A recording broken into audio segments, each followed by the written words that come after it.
Hello everyone, Radhe Radhe. कैसे आप सभी लोग? आई होप आप सब बहुत ही बढ़िया होंगे और आप सबकी तैयारी बहुत ही बढ़िया से चल रही होगी। आप सभी मन लगाकर डेली अपना टारगेट बना करके अपनी पढ़ाई कर रहे होंगे। तो डेली हम अपना टारगेट डिस्कस करते हैं। ये हमारी चल रही है यूपी पुलिस कांस्टेबल की रिवीजन सीरीज चल रही है, जिसमें हम अपना पूरा कंप्लीट टारगेट करने वाले हैं। तो मैं आप लोग से डिस्कस करने वाली हूँ कि हमारा आज का टारगेट क्या रहने वाला है। लेकिन उसके पहले एक टॉपिक, जिससे लोग क्वेश्चन पूछते हैं कि मैं रीजनिंग कहाँ से करूँ, तो मैं आप लोग को बता दूँ मेरी भी रीजनिंग बहुत सही नहीं थी। मतलब मुझसे डाइज में गलतियाँ होती थी, मुझसे डायरेक्शन टेस्ट में तो खासकर डायरेक्शन यहाँ से वहाँ घुमाना बहुत दिक्कत होती थी। तो और ये दो दक्षिणावर्त वामावर्त घुमा देते हैं, ये इसमें थोड़ा बहुत ज़्यादा दिक्कत होती थी। मैंने अपनी रीजनिंग बहुत स्ट्रॉन्ग कर ली है। मेरी रीजनिंग मतलब आपसे अब ऐसे बताऊँ कि अगर 50 क्वेश्चन आते तो उसमें मेरा यही रहता है कि लगभग 2 से 3 क्वेश्चन गलत होते, बाकी ओवरऑल मेरी रीजनिंग के क्वेश्चन सही रहते हैं। यूपीएसआई के टाइम मैंने रीजनिंग के 45 प्रैक्टिस सेट पूरा लगाए थे। मैंने बुक खरीदी थी उसकी, और पूरा 45 सेट था, मैंने 45 लगाया था। और मैंने पूरा जो भी एनालिसिस की थी उसमें 2 से 3 क्वेश्चन पर ऐसे गलत हो रहे थे, जो थोड़ा बहुत कन्फ्यूजन की वजह से, सिली मिस्टेक्स की वजह से। बाकी ओवरऑल मेरी रीजनिंग बहुत स्ट्रांग हो गई थी। मैंने 45 सेट लगाया था, मुझे उसी से बेनिफिट हुआ। जितना आप प्रैक्टिस सेट लगाएंगे, जितना आप क्वेश्चन सॉल्व करेंगे, उतना ही आपको रीजनिंग में कॉन्फिडेंस मिलेगा, उतना ही आपका बेस्ट होगा। अगर आपका सिलेबस कंप्लीट हो चुका है, आपने बढ़िया से रीजनिंग कंप्लीट कर ली है, तो बस आप चैप्टर वाइज चाहे मिक्स प्रैक्टिस सेट, जितना आप प्रैक्टिस सेट लगा पाएँ वही सबसे बेस्ट तरीका होता है। और फिर जो लोग अभी जिनको नहीं पता है, जिन्होंने नहीं स्टार्ट किया है, उनको मैं बता दूं कि अब मैं मेंशन कर दे रही हूँ स्क्रीन पे कि प्लेलिस्ट है वर्दीपत करके RWA पे संदीप सर की। उन्होंने सबसे बढ़िया इस अगर, क्योंकि मैं ये प्लेलिस्ट आपको क्यों पढ़ने के लिए बोल रही हूँ, क्योंकि इसमें ये दरोगा वाला भी है, यानी यूपीएसआई वाला भी है, और यूपी पुलिस कांस्टेबल का भी है। अगर मान लीजिए यूपी पुलिस कांस्टेबल का पेपर इससे थोड़ा ऊपर आता है, क्योंकि आप लोगों ने होमगार्ड का पेपर देख लिया है कि होमगार्ड का पेपर कैसे आ रहा है, तो कुछ कहा नहीं जा सकता है। यूपी पुलिस कांस्टेबल का भी पेपर एक थोड़ा सा अप आ सकता है, तो उसमें यूपीएसआई का भी कंटेंट है। तो आपका दोनों फ़ायदा हो जाएगा कि अगर आपने यूपीएसआई लेवल का सॉल्व कर लिया 2021 के अकॉर्डिंग है, तो आराम से हो जाएगा। आप चैप्टर वाइज कंप्लीट करिए। अगर आपको क्वेश्चन ढूंढना है कि कहाँ से क्वेश्चन ढूंढूं, तो यूपीएसआई 2021 में 51 शिफ्ट हुए थे, और 51 शिफ्ट में इतने ज़्यादा रीजनिंग के क्वेश्चन थे, आपको इतने ज़्यादा प्रीवियस ईयर क्वेश्चन मिल जाएंगे रीजनिंग के यूपीएसआई के। आपको कहीं ढूंढने की जरूरत नहीं। यूट्यूब पर डालिए UPSI 2021 previous year paper reasoning, आराम से आपको इतना ज़्यादा क्वेश्चन मिल जाएगा। आप बस वीडियो पॉज करके अपना सॉल्व करते रहिए, किसी चीज़ की ज़रूरत नहीं है। वरना अगर जो लोग प्लेलिस्ट जिनको नहीं समझ में आती, या जो लोग ऑनलाइन नहीं पढ़ना चाहते, तो एक बुक है, इसमें उल्टा दिख रही है, मैं आपको इसमें स्क्रीन पे मेंशन कर दे रही हूँ। यूपी पुलिस कांस्टेबल के लिए बाईलिंगुअल ये बुक है, इसलिए थोड़ा मोटी है। अगर बाईलिंगुअल नहीं होती तो पतली होती। इसमें क्या है कि इसमें चैप्टर वाइज सारी चीज़ें दे रखी हैं। जो लोग ऑफलाइन अपना सॉल्व करना चाहते हैं, इसमें 250-300 क्वेश्चन पर चैप्टर में है, ऐसे करके है। देखिए चैप्टर वाइज पूरा दे रखा है, और 300-400 क्वेश्चन है। तो आपको इसमें क्या होता है कि जो टॉपिक वीक है बस वही अपना सॉल्व कर लेते हो जाता है। तो मैंने भी इसीलिए मंगाई थी कि जब उस टाइम मतलब जब मुझे आइडिया नहीं था, कि मुझे पता नहीं था कि कहाँ से क्या देखूँ, तो मैंने ऑफलाइन के लिए बुक मंगाई थी, और मेरा जो टॉपिक वीक रहता था उससे इससे प्रैक्टिस कर लिया था। तो मैंने इतना रीजनिंग की प्रैक्टिस की, तब जाकर के रीजनिंग अब काफ़ी मेरी सही हो गई है। तो इसलिए अगर आपको भी सही करना है तो बेस्ट वे यही है कि आपको प्लेलिस्ट फॉलो करिए, प्रैक्टिस क्वेश्चन लगाइए, भर भर के जितना प्रैक्टिस हो सके उतना करिए।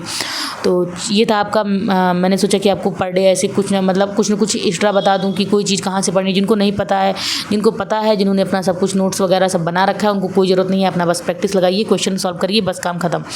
और बाकी जो लोग के लिए नए हैं, जो लोग इधर उधर ढूंढ रहे हैं, मैं भी पहले यही करती थी। जब आइडिया नहीं था तो जा के ढूंढती थी कहाँ से बढ़िया मिल जाए, जिसके व्यूज़ ज़्यादा हों। ये व्यूज़ तो मैटर ही नहीं करता। अगर आपको समझ में आने लगा है जिस टीचर का, उस टीचर का बढ़िया से उठाइए, लाइन से पढ़ डालिए, बिना कुछ सोचे समझे।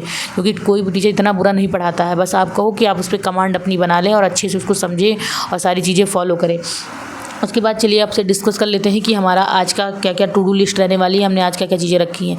तो हिंदी से शुरुआत करते हैं, यानी हम कल क्या क्या अपना पूरा टारगेट आप नोट डाउन कर लीजिएगा कि क्या क्या रखने वाले हैं। तो हिंदी में हमने रखा है समास। हमें समास बहुत ही बढ़िया से कंप्लीट करना है। समास से भी क्वेश्चन बनते हैं। उसके बाद समास के बाद आपको वही 50 मुहावरे करने हैं, 50 विलोम शब्द करने हैं, 50 पर्यायवाची करना है, और 20 कवि और उनकी रचनाएँ करनी है। ये बहुत इंपॉर्टेंट है। ये जो चीज़ें मैं आपको 50-50 करके बता रही हूँ, जैसे मान लीजिए आप किसी बुक से लगा रहे हैं, मेरे पास तो राजपाल वाली बुक है, तो मैं उसी से लगा रही हूँ। तो उसमें मैं क्या करती हूँ, क्वेश्चन ज़्यादा है तो 50 मैंने लिखा, जैसे 50 करना है मुझे टारगेट में, 50 के बाद टिक कर लेती हूँ। फिर नेक्स्ट डे 1 पे हो गया, लिख दिया वहीं डे 1। उसके बाद फिर 50-60 करती हूँ, गिनती नहीं हूँ 50-60, मतलब 60-70 भी हो जाते हैं। फिर मुझे लग गया और एवरेज के 50 हो गया, फिर वह मैं आगे टिक कर देती हूँ, डे 2 लिख देती हूँ। तो आपको भी यही करना है, नहीं तो आप जितनी बार शुरू करेंगे फिर लगेगा अरे यहाँ से तो नहीं पढ़ा था, फिर से शुरू हो जाएगा वो। तो ऐसे क्या होगा, आपका एक बार कंप्लीट भी हो जाएगा, फिर रिवीजन भी हो जाएगा। तो ये सबसे तरीका अच्छा है कि आप वहाँ जहाँ कंप्लीट करें वहाँ टिक लगा दें। फिर आता है रीजनिंग में हमने काफ़ी चीज़ें पढ़ ली थी, तो आज हमें रीजनिंग में पढ़ना है कोडिंग डिकोडिंग से किसी से क्वेश्चन आए ना आए, कोडिंग डिकोडिंग से क्वेश्चन आता ही आता है। तो जिन लोगों को कोडिंग डिकोडिंग अपना सब कुछ बना रखा है, नोट्स बना रखी है, उससे कर लीजिएगा, वरना आपके पास वो प्ले लिस्ट है ही, आप वहाँ से देख लीजिएगा, वो भी फ्री है पूरी, कोई इसमें पेड वगैरह कुछ नहीं है। वर्दीपत करके है, मैं स्क्रीन पे आपको मेंशन कर दूँगी। फिर आता है मैथ्स में हमारा है कंपाउंड इंटरेस्ट आपको पूरा कंप्लीट करके जाना है कि कंपाउंड इंटरेस्ट में जो जो चीज़ें हैं, क्योंकि कंपाउंड इंटरेस्ट से क्वेश्चन बनते हैं, तो आपको उसको पूरा करना है। फिर आता है यूपी जीके में हमें पढ़ना है यूपी का इतिहास पूरा बढ़िया से पढ़ना है, क्योंकि यूपी के इतिहास में जैसे उत्तर प्रदेश नाम कब रखा गया, इसकी राजधानी कब नाम चेंज किया गया, क्या किया गया, इससे क्वेश्चन बनता है, तो आप इसको बढ़िया से कंप्लीट करके जाइएगा। फिर आता है स्पेशल जीके टॉपिक में हमें पढ़ना है पुरस्कार और सम्मान। और आपको मैं बता दूँ, पुरस्कार सम्मान आप ऐसे पढ़िएगा कि जो करंट वाला है वो भी पढ़ लीजिएगा, और साथ में पहली बार जिसको मिला, क्योंकि वो अक्सर यही करता है एग्जामिनर की, जैसे उसको करंट तो देना ही देना है, तो लेटेस्ट में जिसको मिला है उससे पूछ लेगा, तो उसका करंट का भी काम हो जाएगा और उसने जो स्पेशल टॉपिक दे रखा है उसका भी काम हो जाएगा। तो आप दोनों को मिला कर पढ़िएगा। फिर आता है पॉलिटी में हमें पढ़ना है मौलिक कर्तव्य और डीपीएसपी। तो डीपीएसपी और मौलिक अधिकार को आपको एकदम कंठस्थ कर लेना है, बढ़िया से अच्छे से तैयार कर लेना है, क्योंकि डीपीएसपी के भी सब क्लॉज से क्वेश्चन बनते हैं, इसके पहले पूछे गए रिसेंट में जितने एग्जाम होते हैं। डीपीएसपी बहुत इंपॉर्टेंट है, कहाँ से लिया गया है, उसके बाद डीपीएसपी कहना क्या चाहता है, उसमें क्या क्या, आप एक टॉपिक को यूट्यूब पे डालिए, बहुत सारे टीचर ऐसे हैं जो इसी एक टॉपिक को बढ़िया से 30 मिनट में 35 मिनट में पढ़ा के कंप्लीट कर दिए, आप उठाइए पढ़ डालिए। उसके बाद फिर आता है करंट में हमें पढ़ना है फरवरी का करंट। हमने करंट जनवरी का पढ़ लिया था, आज कल कंप्लीट कर लेंगे फरवरी का। उसके बाद फिर मार्च अप्रैल, यही 2 महीने का पढ़ने के बाद फिर हम शुरू कर देंगे अपना वापस से रिपीट करना, मतलब रिपीट मोड पे सितंबर से फिर से शुरू हो जाएगा।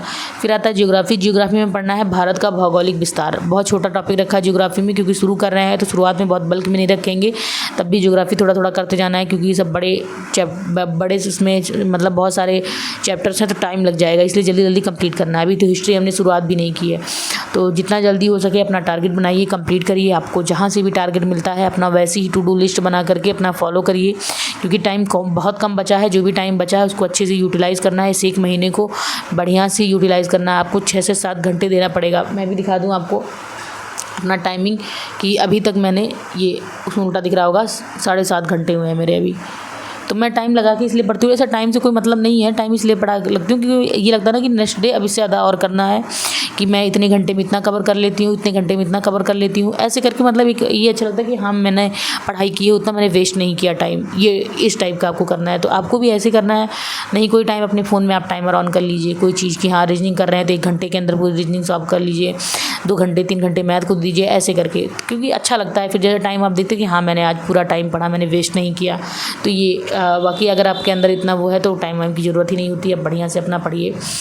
और मिलते हैं नेक्स्ट वीडियो में। अगर आपका जो भी क्वेरी हो, जो भी डाउट हो, आप कमेंट करके ज़रूर पूछिएगा, मैं बताने की पूरी कोशिश करती हूँ जो भी रहता है। अब ग्रुप में मैंने चैट वाला भी ऑन कर दिया है, आप वहाँ से भी मैसेज करके पूछ सकते हो, कोई चीज़ आपको पूछनी है तो आप यहाँ भी कमेंट करके पूछ सकते हो, वहाँ पर भी पूछ सकते हो। तो मिलते हैं नेक्स्ट वीडियो में। बाय बाय, राधे राधे सभी को। बढ़िया से अपनी पढ़ाई करिएगा मन लगा करके, और सारी चीज़ें अपनी फॉलो करिएगा, अपना एक प्रॉपर रूटीन बनाइएगा, रूटीन के हिसाब से चीज़ें करिएगा, क्योंकि बहुत लोग का कोई ज़रूरी नहीं है कि केवल यूपी पुलिस कांस्टेबल का एग्ज़ाम है, और भी है जैसे लेखपाल वगैरह का भी है, तो लोग अपना लगे हुए हैं। कुछ लोग का पीजीटी का एग्ज़ाम होगा, तो भाई उनका अलग पैटर्न होता है, उनके अलग है। जैसे मेरा भी है बायो, तो मैं बायो डेली पढ़ती हूँ, तो उसका अपना एक अलग स्लॉट बना रखा है कि हाँ मुझे 1 से 2 घंटे बायो के भी देने हैं, तो इसी हिसाब से आपको अपनी चीज़ें करनी है। तो बाकी सबका अपना अपना है, बस ये है कि आपको अपना टाइम यूटिलाइज़ करना है, बढ़िया से फोकस से आपको पढ़ाई करनी पड़ेगी। 1 महीना 1.5 महीना जो भी है आपके पास, आपके अदर एग्ज़ाम में 1.5 महीने है, यूपी पुलिस कांस्टेबल के लिए तो 1 ही महीने है, तो 1 ही महीने में इसमें बढ़िया से जान लगा देनी है और अपना एग्ज़ाम क्रैक करना है। मिलते हैं नेक्स्ट वीडियो में। बाय बाय, राधे राधे सभी को।